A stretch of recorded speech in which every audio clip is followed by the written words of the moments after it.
కోసిన ముక్కలకి ఉప్పు కారం పెట్టేద్దామండి. అదే అండి, ముందు వీడియోలో మామిడికాయ ముక్కలు కోసాం కదా, దానికి ఉప్పు కారం పెట్టి పచ్చడి చేద్దామండి. ముందుగా గ్లాస్తో ఉప్పు తీసుకున్నాను.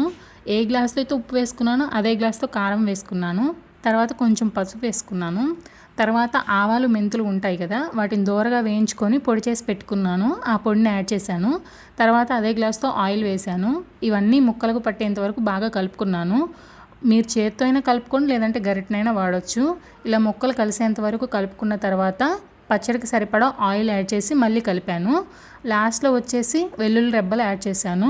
మీకు వెల్లుల్లి అంటే ఇష్టం లేకపోతే స్కిప్ చేసుకోవచ్చు. ఆ తర్వాత ఒక జాడీలోకి ట్రాన్స్ఫర్ చేసుకోండి. 2-3 డేస్ తర్వాత పచ్చడి బాగుంటుంది. ఇంకా మేము కరువు బ్యాచ్ తెలుసు కదా, ఆ మిగిలిపోయిన బొచ్చులో అన్నం వేసేసుకొని దాంట్లో కొంచెం నెయ్యి వేసుకొని కలుపుకొని తిందామని చెప్పి సిద్ధమయ్యాం అన్నమాట. ఫస్ట్ ముద్ద వచ్చేసి మా బాబుకి పెట్టాను. మా బాబు టేస్ట్ చాలా బాగుందన్నాడు. వాడే బాగుందన్నాడంటే నాకు అసలు డౌటే లేదు. ఎందుకంటే మా పిల్లలు అంతలా ఏరుకొని తింటారు. కారం అనేది అస్సలు తినరనమాట. అలాంటిది ఈరోజు ఇంత కారం కూడా తిన్నారు. ఈవెన్ మా పాపకి 3 years అయినా కానీ అంత కారం తిన్నది. మా బాబు తిని బాగుంది మమ్మీ అని చెప్పాడు. మా బాబు బాగుందన్నాడని మా పాప కూడా పెట్టించుకొని తిన్నది.